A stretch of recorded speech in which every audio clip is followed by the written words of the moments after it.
হরে কৃষ্ণ। আগামীকাল 25শে জানুয়ারি শনিবার পবিত্র ষটতিলা একাদশী ব্রতের দিন। বছরে 24টি একাদশী ব্রতের মধ্যে একটা শ্রেষ্ঠ ব্রত হচ্ছে এই ষটতিলা একাদশী ব্রত। এই দিনে যারা ব্রত করবেন কিংবা না করবেন, ভুলেও কখনো খেতে নেই এই খাবারগুলো। আজকের এই পর্বে আমরা জানার চেষ্টা করব এই ষটতিলা একাদশী ব্রতের দিনে যে খাবারগুলো ভুলেও খেতে নেই, এতে নিজের জীবন তথা সাংসারিক জীবনে অমঙ্গল আসে। খুবই গুরুত্বপূর্ণ প্রসঙ্গ, আমাদের সকলের জানা প্রয়োজন।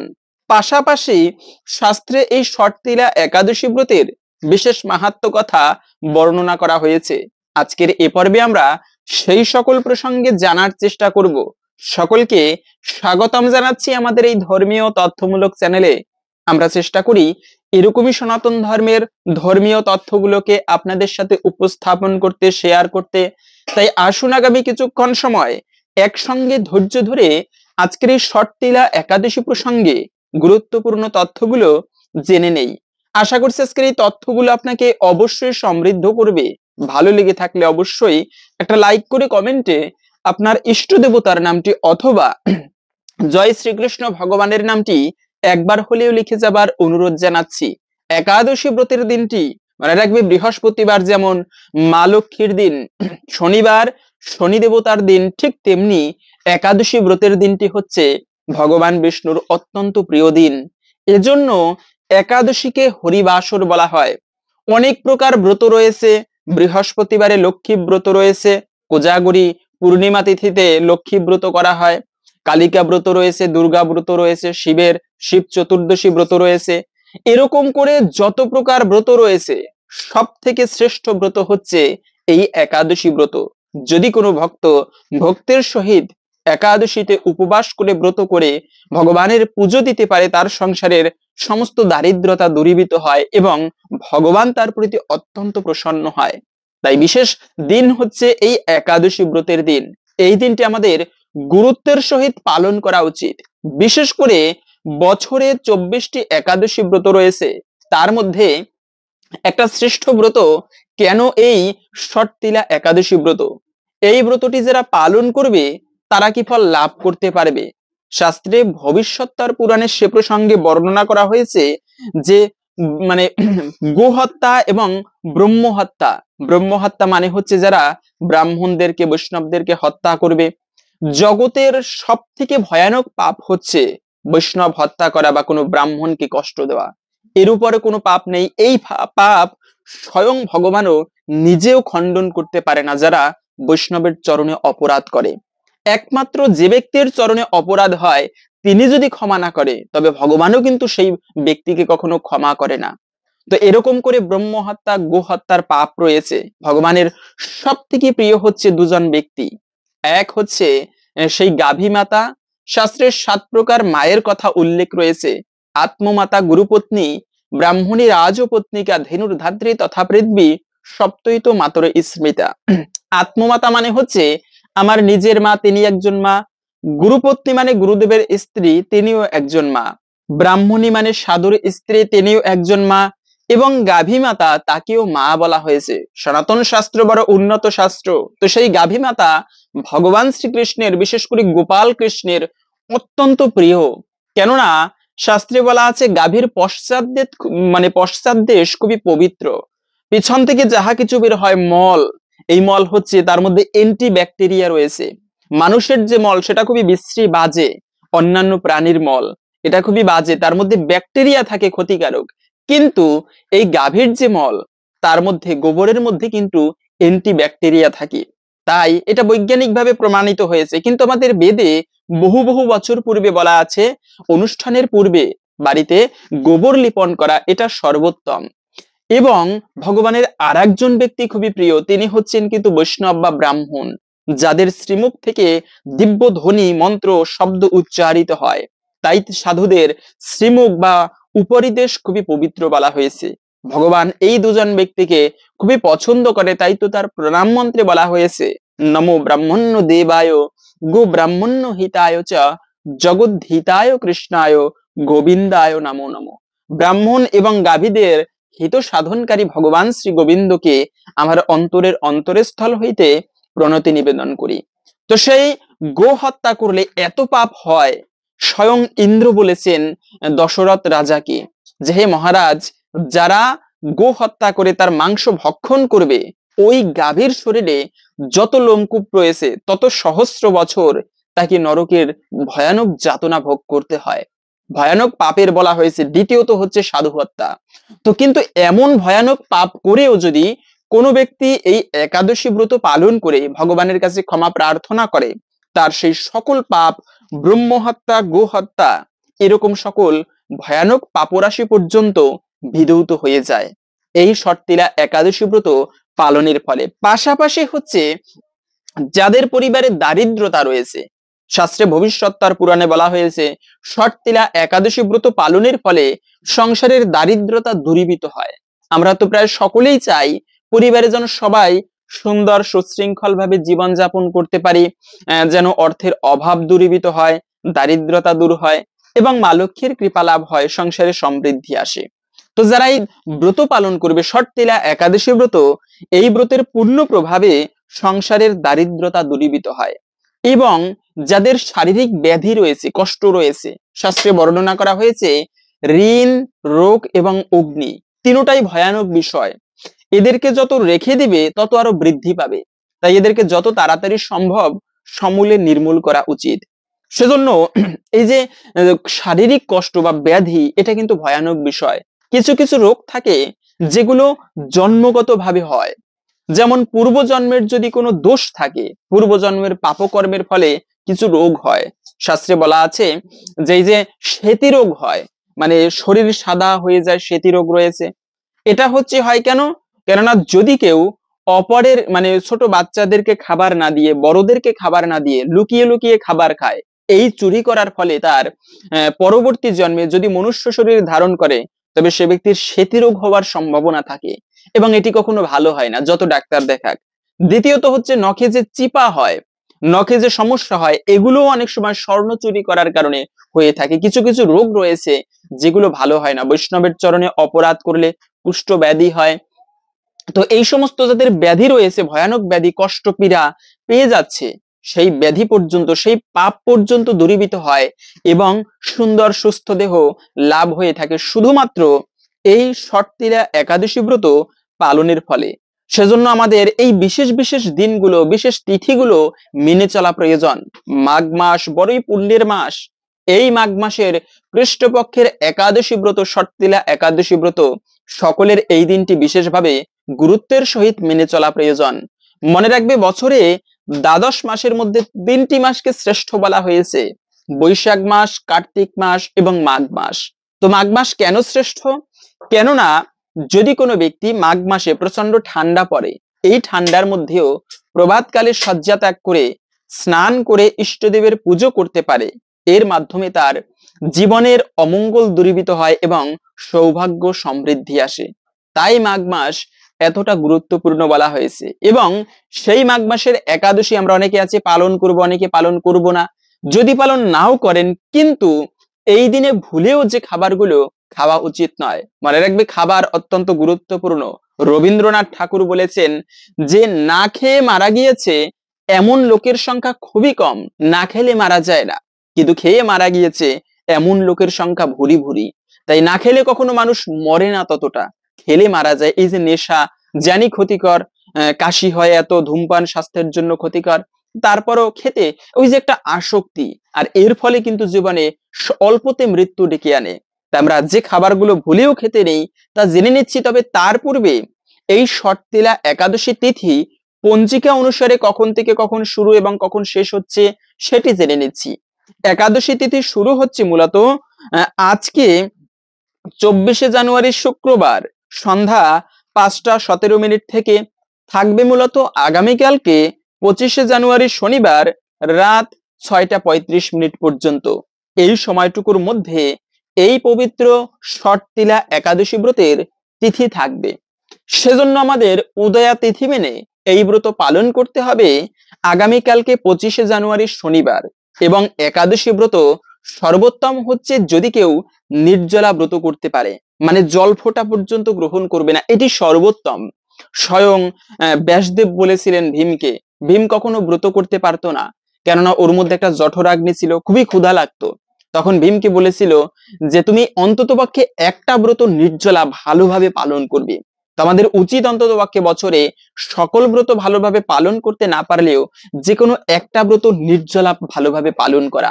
ব্রতের সম্পূর্ণ ফল যারা লাভ করতে চায় তাদের উচিত নির্জলা ব্রত করা। তো এত কঠিন ভাবে একটা ব্রত করবে, যদি ব্রতের সম্পূর্ণ ফল সঠিক সময়ের মধ্যে পালন করা না হয়, তবে কিন্তু ব্রতের সম্পূর্ণ ফল লাভ করা যায় না। সেজন্য পালন একটা গুরুত্বপূর্ণ বিষয়। একাদশীর দিনটি সাধারণ কোনো দিন নয়। অম্বরীশ মহারাজ এমনকি মনি ঋষিরা পর্যন্ত একাদশী ব্রতের দিনে উপবাস করে সঠিক সময়ের মধ্যে পালন করত। তাই এই একাদশী ব্রত এতটা গুরুত্বপূর্ণ। হাজার হাজার বছর তপস্যা করলে যে ফল প্রাপ্ত করা না যায়, তার থেকে অধিক ফল লাভ হয়ে থাকে শুধুমাত্র একাদশী ব্রতের দিনে উপবাস করে ভগবান শ্রীবিষ্ণুর পুজো করার ফলে। স্বয়ং যমরাজ তিনি যমদূতদেরকে বলে রেখেছেন, শুনে রাখো যমদূতগণ, যেখানে তোমরা একাদশী ব্রত পালনকারীকে দর্শন করবে, তাদেরকে দূর থেকে প্রণাম করে আসবে, কখনো তাদেরকে ভুলেও এই যমলোকে নিয়ে আসবে না, কেননা তারা আমাদেরও পূজনীয়। তাই একাদশী ব্রত, একবার শাস্ত্রে সুন্দর একটি কাহিনী পাওয়া যায় কেন একাদশী এতটা শ্রেষ্ঠ। একবার নর্মদা নদীর তীরে গালব মুনি নামে একজন মহামুনি বাস করত। ওই গালব মুনি খুবই তপস্বী ব্যক্তি ছিল, বাক্যসিদ্ধ পুরুষ। মুখ থেকে যে কথা বা বাক্য উচ্চারণ করত, তাই মানে মানে তাই বাস্তবে পরিণত হতো। কাউকে একটা আশীর্বাদ দিলে, বাক্যসিদ্ধ পুরুষ অভিশাপ দিলে সাথে সাথে সে বশীভূত হয়ে যায়। সেই গালব মুনির একটা পুত্র ছিল, নাম ছিল ভদ্রশীল। এই ভদ্রশীল তিনি বাবার মতো তপস্যা করতো না, কিন্তু ছোটবেলা থেকে সে ভগবান বিষ্ণুর ধ্যান করত এবং সে একাদশী ব্রত পালন করত। নদীর তীরে বিষ্ণু মূর্তি তৈরি করে তার পুজো করত, আবার সন্ধ্যের পূর্বে জলে বিসর্জন দিয়ে দিত। তো এভাবে করে সে নিজে একাদশী ব্রত পালন করত এবং সবাইকে উৎসাহ করত, সবাইকে বলতো যে তোমরা সবাই একাদশী ব্রত পালন করো, এর ফলে ভগবানের কৃপা লাভ করা সম্ভব। তো একবার গালব মুনি প্রশ্ন করলো ভদ্রশীলকে যে পুত্র, আমি তো তোমাকে কখনো একাদশী ব্রত পালন করার কথা বলিনি, শেখাইনি, তবে কি করে তুমি এই ব্রত পালন করা শিখলে, কিভাবে নিজে নিজে ভগবানের পুজো করা শিখলে, এত পুণ্য বিষয় কোথা থেকে শিখেছো তুমি? তখন সেই ভদ্রশীল বলতে লাগলো যে পিতা, আমি হচ্ছি জাতিস্বর। মানে যে ব্যক্তির পূর্বজন্মের কথা স্মরণ করতে পারে তাকে বলা হয় জাতিস্বর। তা আমি হচ্ছি জাতিস্বর। পূর্ব জীবনে আমি ধর্মধ্বজ নামে একজন রাজা ছিলাম। ধর্ম অনুযায়ী পৃথিবী শাসন করতাম, প্রজাদেরকে পুত্রের মতো পালন করতাম, রাজ্যে কোনো অভাব অনটন ছিল না, সবাই শান্তি সুশৃঙ্খল ভাবে জীবন যাপন করত। কিন্তু খারাপ সঙ্গের প্রভাবে, মন্ত্রীদের কুমন্ত্রণায় আমি অন্যায়ভাবে বিভিন্ন রাজ্য দখল করতে লাগলাম, রাজকোষ অন্যায়ভাবে বৃদ্ধি করতে শুরু করলাম। এই পাপের ফলে একদিন আমি মৃগয়া করতে গিয়েছি সৈন্যদেরকে নিয়ে, কিন্তু দুর্ভাগ্যক্রমে সৈন্যদেরকে হারিয়ে বনের মধ্যে একাকী ঘোরাঘুরি করতেছিলাম। সারাদিনে কিছু আহার করিনি, প্রচন্ড ক্ষুধায় সেই বনের মধ্যে কাটালাম এবং সন্ধ্যাকালে দেখলাম কিছু তীর্থযাত্রী তারা সেই বনের মধ্যে একটা মন্দিরে এসে রাত্রি জাগরণ করছে। তাদের সঙ্গে আমি সেই রাত্রি জাগরণ করে রইলাম এবং হরি কথা শ্রবণ করলাম। সৌভাগ্যক্রমে ওই দিনটি ছিল পবিত্র একাদশী ব্রতের দিন, হরিবাসর, ভগবানের অত্যন্ত প্রিয় দিন। এবং প্রচন্ড ক্ষুধা তৃষ্ণায় পরের দিনে আমি দেহত্যাগ করলাম। আমাকে যমলোকে নিয়ে যাওয়া হলো। যমরাজ চিত্রগুপ্তকে প্রশ্ন করলো, চিত্রগুপ্ত, এর জীবনে কি পাপ এবং কি পুণ্য রয়েছে? চিত্রগুপ্ত বলল যে প্রভু, ইনি ধর্মধ্বজ রাজা জীবনে অনেক পাপ কাজ করেছেন, কিন্তু অদ্ভুত বিষয় হচ্ছে যে মৃত্যুর পরে সৌভাগ্যক্রমে এ ব্যক্তি অজান্তে একাদশী ব্রত পালন করেছেন।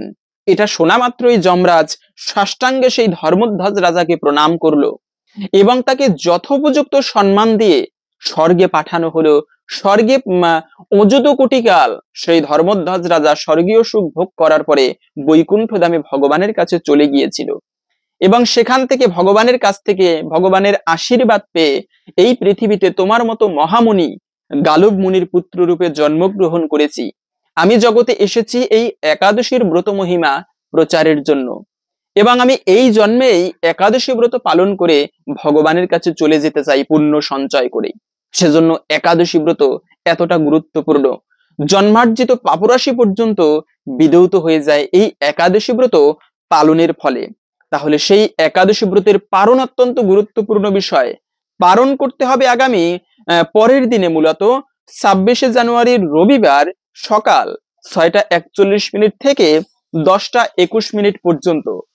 এই সময়ের মধ্যে পঞ্চরবিশস্য প্রসাদ দিয়ে ভগবানের কাছে প্রার্থনা করে, সকালবেলা স্নান করে তারপরে ভগবানের কাছে প্রার্থনা করে এই ব্রতের পালন করতে হয়।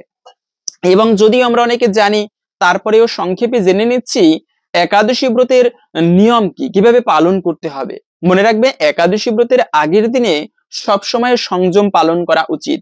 নিরামিষ খাবার গ্রহণ করতে হয়, বাক্য সংযম করতে হয়, অপশব্দ প্রয়োগ করা উচিত নয়, মিথ্যা কথা বলা, খারাপ ভাষা প্রয়োগ করা উচিত নয়। এর ফলে কিন্তু একাদশী ব্রতের সম্পূর্ণ ফল লাভ করা যায় না। এবং এভাবে আগের দিনে রাত্র 11টার আগে খাবার খেয়ে দাঁত ব্রাশ বা দন্ত ধাবন করে নেওয়া উচিত। কেননা অনেকের আছে দাঁতের গোড়ায় খাবার আটকে থাকে, একাদশীর দিনে সেই খাবার পেটে গেলে এতে কিন্তু ব্রতে দোষ লাগে বা ব্রত ভঙ্গ হয়। পাশাপাশি অনেকের আছে দাঁতের গোড়া থেকে রক্ত বের হয়। মনে রাখবে, এটা একটা গুরুত্বপূর্ণ বিষয়। একাদশীতে উপবাস করে যদি দাঁতের গোড়া থেকে রক্ত বের হয়, রক্তক্ষরণ হয়, অথবা শরীর থেকে রক্তক্ষরণ হয়, এতে কিন্তু ব্রতে দোষ লাগে। ব্রত ভঙ্গ হয় না, কিন্তু ব্রতে দোষ লাগে, সম্পূর্ণ ব্রতের ফল লাভ করতে পারে না। তাই এই বিষয়টা খেয়াল রাখা উচিত। এজন্য মূলত একাদশীর আগের দিনে দাঁত ব্রাশ করে নেওয়া উচিত। এখন অনেকে প্রশ্ন করেন যে আমি তো আগের দিনে নিরামিষ খেতে পারিনি, বা পরিবেশ অনুসারে অনেকের নিরামিষ খেতে পারে না, এটা দোষণীয় নয়। সেক্ষেত্রে কথা হচ্ছে ব্রত করা যাবে কিনা। হ্যাঁ, অবশ্যই ব্রত করা যাবে, উচিত।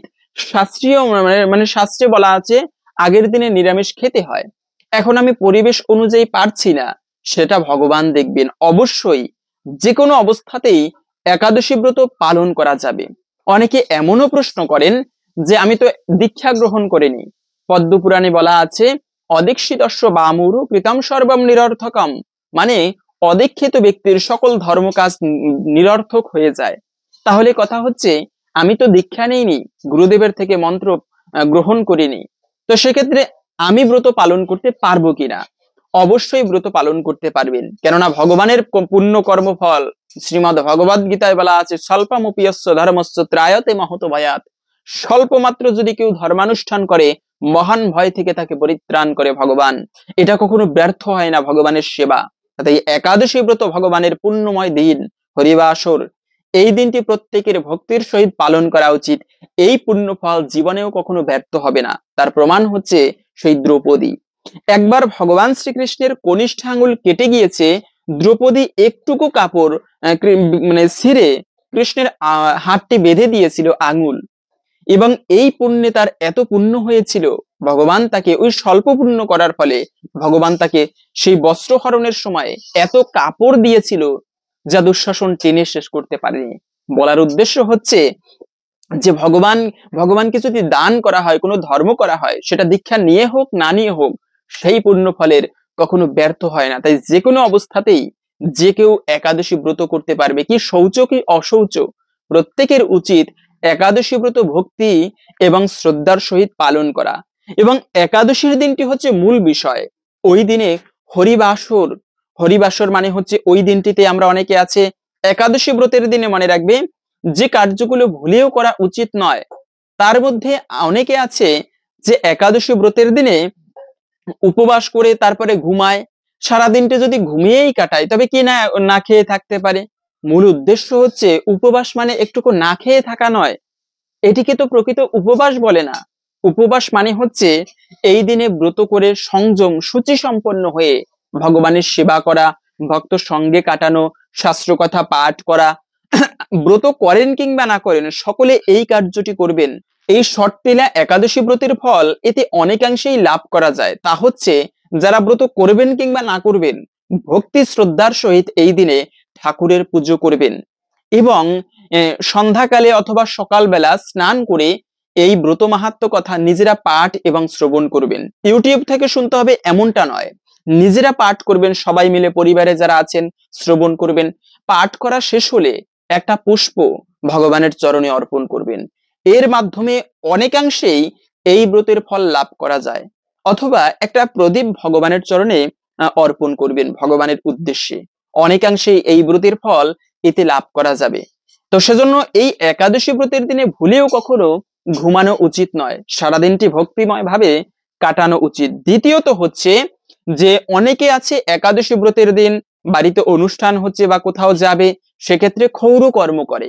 মনে রাখবে শরীরে নদীর অংশ হচ্ছে চুল, দাড়ি, নখ। তাই এগুলো কখনো একাদশী, দ্বাদশী, পূর্ণিমা, অমাবস্যা এই সমস্ত সময়ে ভুলেও কখনো ক্ষৌর কর্ম করতে নেই। এতে কি হয়? এতে কিন্তু গ্রহদোষ লাগে, ব্রতে অপরাধ হয়। তাই এই সমস্ত দিনে কখনো ভুলেও ক্ষৌর কর্ম করা উচিত নয়। শুধু তাই নয়, একাদশীর দিনে কোনো বৃক্ষ গাছপালা কাটা উচিত নয়। সেজন্য অনেকে আছে এই দিনে তুলসী পত্র দিয়ে ভগবানের অর্চনা করবে। মনে রাখবে তুলসী পত্র ভগবানকে মণিমুক্ত আদি দান করলে যতটা প্রসন্ন হয় ভগবান, শুধুমাত্র একটা তুলসী পত্র ভগবানের চরণে নিবেদন করলে তার থেকে অধিক প্রসন্ন হয়। এতটা মাহাত্ম্যপূর্ণ বলা হয়েছে এই তুলসী পত্র ভগবানের চরণে অর্পণ করাকে। সেজন্য শ্রীমদ্ ভগবদ গীতার নবম অধ্যায়ের 25 নম্বর শ্লোক, পত্রম পুষ্পম ফলম তয়ম ইয়মে ভক্তা প্রযচ্ছতি তদহম ভক্তি পরিতমস্মামি প্রযতাত্মনঃ।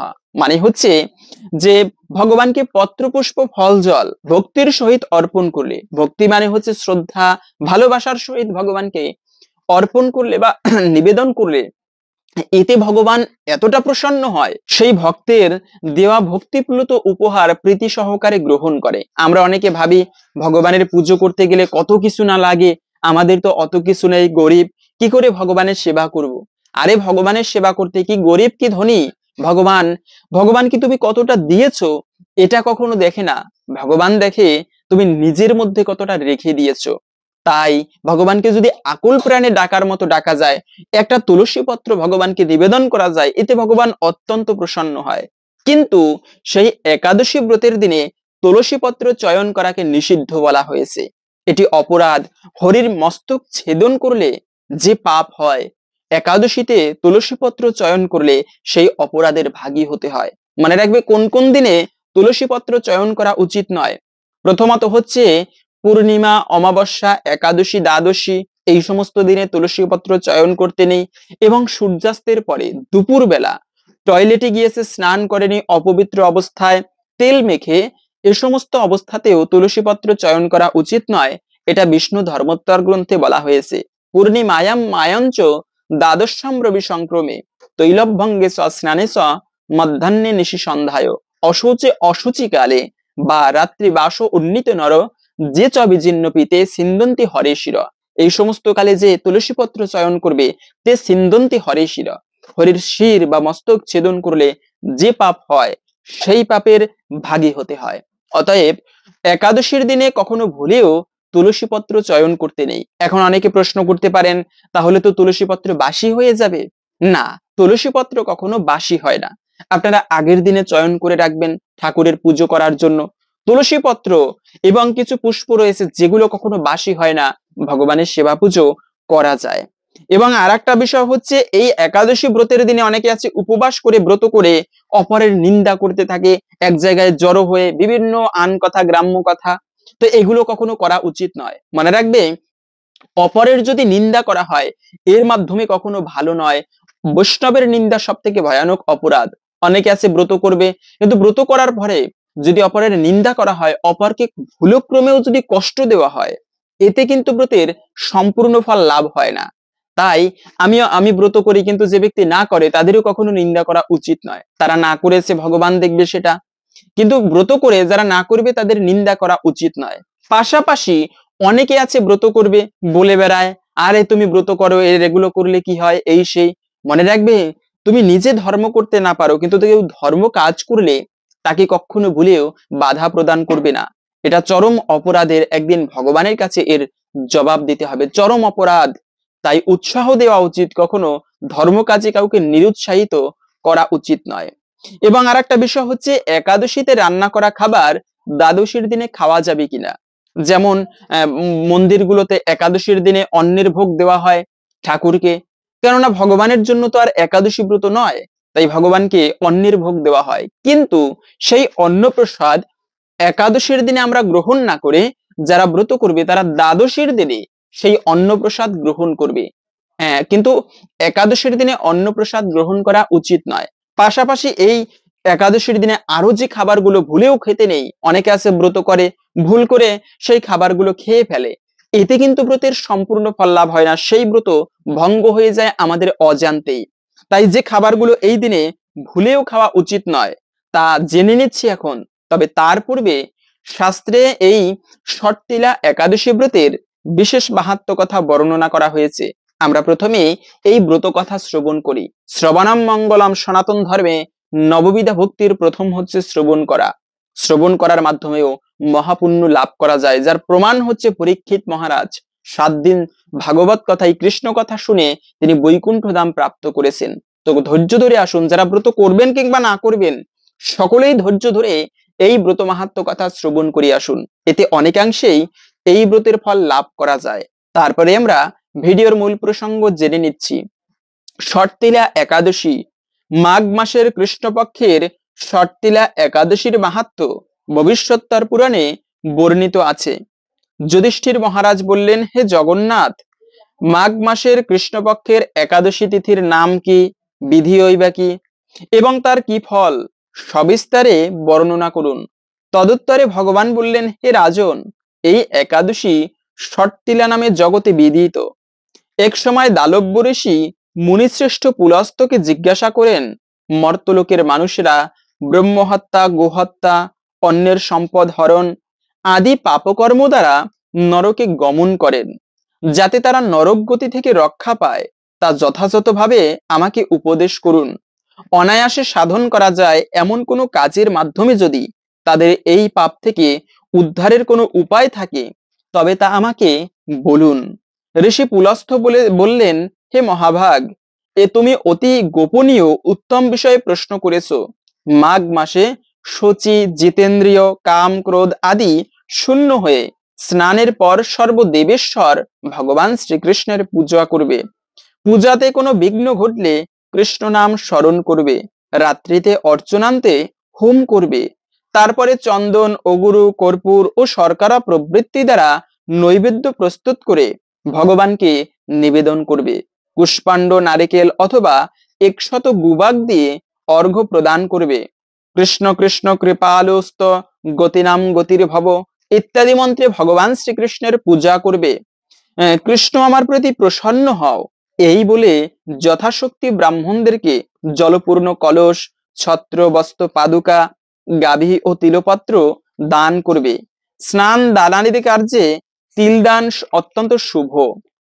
হে দ্বিজোত্তম, এই প্রদত্ত তিল থেকে পুনরায় যে তিল উৎপন্ন হয় তত বছর ধরে দানকারী স্বর্গলোকে বাস করে। তিল দ্বারা স্নান, তিল শরীরে ধারণ, তিল জলে মিশিয়ে তা তর্পণ করা, তিল ভোজন এবং তিল দান, এই 6 প্রকার বিধানে সর্বপাপ বিনষ্ট হয়ে থাকে। এই জন্য এই একাদশীর নাম হয়েছে ষট্টিলা একাদশী ব্রত। হে যুধিষ্ঠির, এক সময় নারদ এই ষট্টিলা একাদশীর ফল ও ইতিহাস সম্পর্কে জানতে চাইলে যে কাহিনী আমি বলেছিলাম এখন তোমার কাছে বর্ণনা করছি। পুরাকালে মর্তলোকে এক ব্রাহ্মণী বাস করত। সে প্রত্যহ ব্রত আচরণ এবং দেবপূজা পরায়ণ ছিল।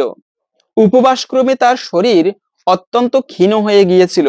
সেই মহাসতী ব্রাহ্মণী অন্যের কাছ থেকে দ্রব্যাদি গ্রহণ করে দেবতা, ব্রাহ্মণ, কুমারীদের ভক্তি ভরে দান করত, কিন্তু কখনো ভিক্ষুককে ভিক্ষাদান এবং ব্রাহ্মণকে অন্নদান করেনি।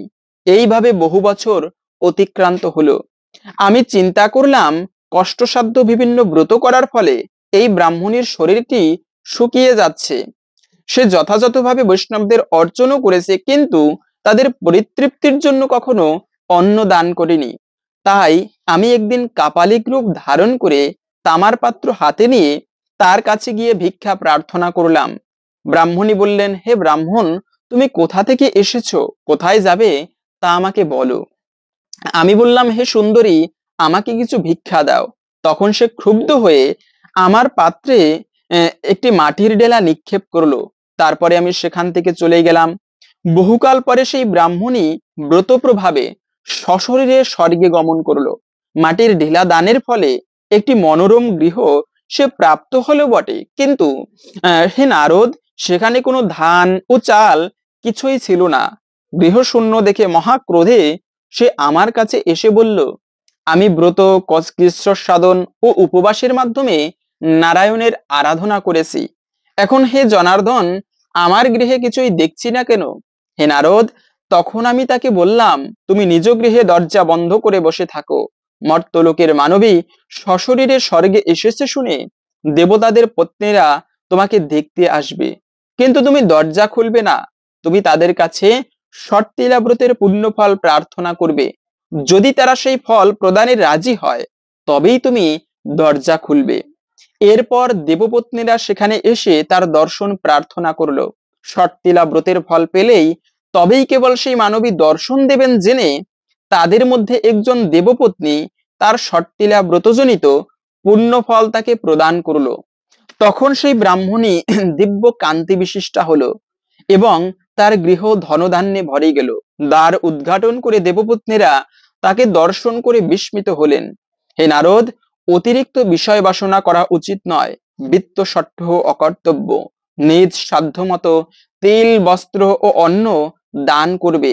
ষট্টিলা ব্রতের প্রভাবে দারিদ্রতা, শারীরিক কষ্ট, দুর্ভাগ্য প্রবৃত্তি বিনষ্ট হয়। এই বিধি অনুসারে তিল দান করলে মানুষের অনায়াসে সর্বপাপ হইতে মুক্ত হয়। এই ছিল মূলত ষট্টিলা একাদশী ব্রতের মাহাত্ম্য কথা। আশা করি বুঝতে পেরেছেন এই ব্রত পালন করলে আমরা কি ফল লাভ করতে পারি। সেজন্য আমাদের সকলেরই উচিত এই ব্রত পালন করা এবং সকলের মাঝে ছড়িয়ে দিবেন, যেন আমরা সবাই এই ষট্টিলা একাদশী ব্রত প্রসঙ্গে জানতে পারি। কিন্তু এই দিনে কোন খাবারগুলো ভুলেও খেতে নেই, মনে রাখবে। প্রথমত হচ্ছে, ভুলেও কখনো পঞ্চরবি শস্য গ্রহণ করবে না। ব্রত করেন কিংবা না করেন, কিন্তু এই একাদশী ব্রতের দিনে পঞ্চরবি শস্য গ্রহণ করা উচিত নয়। কেননা স্কন্দ পুরাণের কথা, মাতৃহা পিতৃহা চৈব ভাতৃহা গুরুহা তথা একাদশান্ত ইয়ো ভুয়ক্তে বিষ্ণু লোকচ্যুত ভাবে। মানে পাপ করা লাগবে না, কিন্তু যে ব্যক্তি একাদশীর দিনে পঞ্চরবি শস্য ভক্ষণ করবে, পাপ না করেও সে পাপের ভাগী হবে। মাতৃহত্যার পাপ, পিতৃহত্যার পাপ, ভাই হত্যার পাপ, গুরু হত্যার পাপ, সকল ভয়ানক পাপের ভাগী হতে হবে। কেননা একাদশীর দিনে ভয়ানক পাপপুরুষ পঞ্চরবি শস্যের মধ্যে আশ্রয় গ্রহণ করে, এবং যারা সেই পঞ্চরবি শস্য গ্রহণ করে তারা সকল পাপের ভাগী হতে হয়। স্বয়ং ভগবান শ্রীকৃষ্ণ, সেজন্য ভগবান তিনি তথাপিও জগতে জীবকে শিক্ষা দেওয়ার জন্য নিজে একাদশী ব্রত পালন করত। একবার মা যশোদা তিনি এভাবে করে অন্ন রান্না করতেছিলেন। তো কৃষ্ণ গিয়ে যশোদা দেবীর হাত ধরলো, মা তুমি আজকে একাদশীর দিনে অন্ন রান্না করছো? আরে জানো না, একাদশী ব্রত সর্বোত্তম। এদিনে কোনো পশু পাখি পর্যন্ত অন্ন ভক্ষণ করে না। দাপুর যুগ, বড়ই পুণ্যের যুগ এটি। কখনো সবাই একাদশী ব্রত পালন করে, আর তুমি অন্ন রান্না করছো? যশোদা মা ভুলক্রমে রান্না করতেছিল, যখন শুনতে পেল একাদশী ব্রত, তখন বলল, তাহলে কৃষ্ণ এই অন্ন কি করব? কেননা অন্ন নষ্ট করাও মহাপাপ। তখন কৃষ্ণ বলল যে সেটা আমি জানি না, তুমি যে কোনো জায়গায় গঙ্গায় বিসর্জন করে দাও, বা যে কেউ গ্রহণ করলে তাকে দিয়ে দাও। তখন সেই যশোদা দেবী তিনি কি করবেন, ধর্ম সংকটে পড়লেন।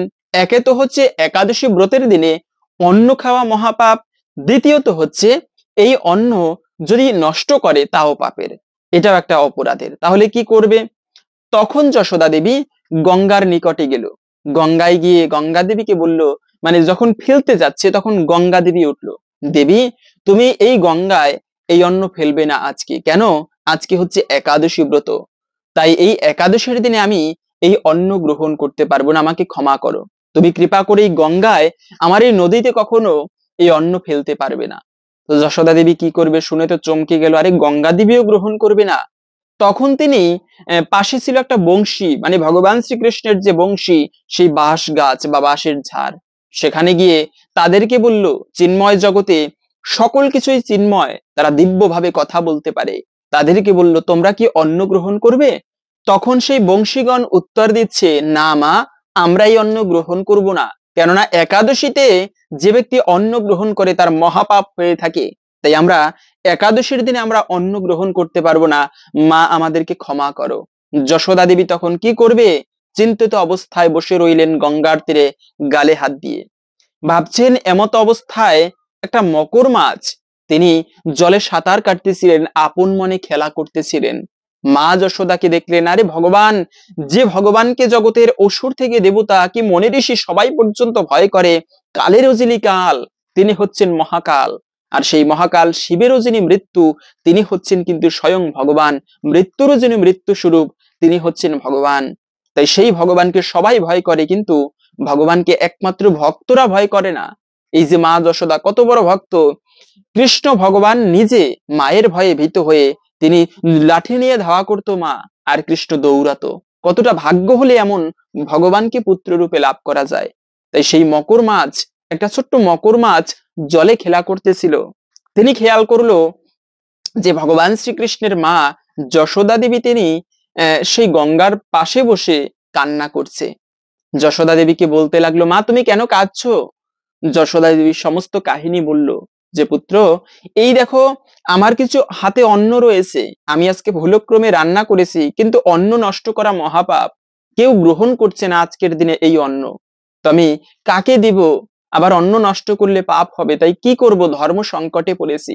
তখন সেই মকর মাছ বলল, মা আমি গ্রহণ করতে রাজি, কিন্তু একটা কথা দিতে হবে, যদি ভগবান শ্রীকৃষ্ণ আমাকে কথা দেয় এই পাপ আমি গ্রহণ করব, আমার পাপ হোক হবে, নরকে গেলেও যাব, যদি ভগবান শ্রীকৃষ্ণ তার বংশীর মাথায় আমাকে স্থান দেয়, তার বংশী মানে যিনি বেদুন বাঁশি বাদন করে, সেই বাঁশি যদি স্পর্শ করার অনুমতি দেয়, তবে আমি সর্ব পাপ হইতে মুক্ত হব, এই পাপ আমার সৌভাগ্যে পরিণত হবে, ভগবানের বংশীতে আমি স্থান পাবো।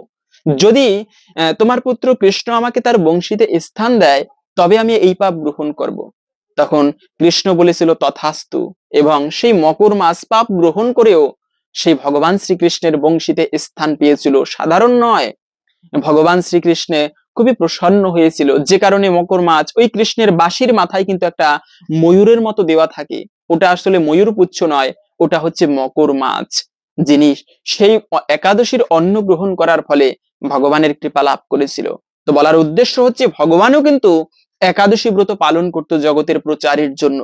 তাই উচিত আমাদের এই দিনে ভুলেও কখনো পঞ্চরবি শস্য খেতে নেই। যেমন ধান থেকে যত খাবার হয়, ধান যেমন খিচুড়ি, তারপরে পায়েস, এগুলো কখনো খাওয়া উচিত নয়। অন্ন, গম থেকে যত খাবার হয়, যে বিস্কিট, কেক, পাউরুটি, এগুলো কখনো ভুলেও খেতে নেই।